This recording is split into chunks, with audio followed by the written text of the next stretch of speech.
প্রিয় ভিউয়ার্স, আসসালামু আলাইকুম। ঠাডা ফড়ক দালালের উপর চ্যানেল থেকে আপনাদেরকে জানাচ্ছি অনেক অনেক শুভেচ্ছা ও অভিনন্দন। দর্শক, আমি যখন অনেক হতাশাগ্রস্ত হয়ে প্রবাস থেকে দেশে ফিরি, তখন আমার প্রথম টার্গেট ছিল দেশে যাইয়ে কিছু সবজি আবাদ করবো। তো প্রাথমিকভাবে ছোট্ট একটা জায়গা নিয়ে নিজেরা খাওয়ার জন্য কিছু সবজি আবাদ করছি, যেমন লাল শাক, ধনিয়া পাতা, পালং শাক। এখানে আছে বড় বড় সিনেমুলা।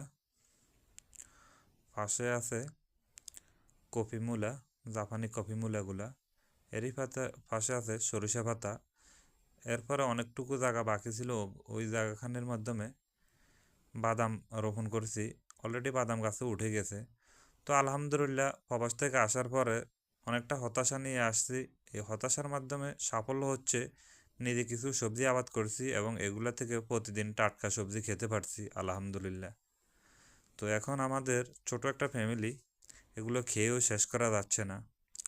তো আসলে বসে না থাকে, প্রথমে আসিয়ে একটু কাজ করেছি, এর থেকে সফলতা আসছে অনেক আলহামদুলিল্লাহ।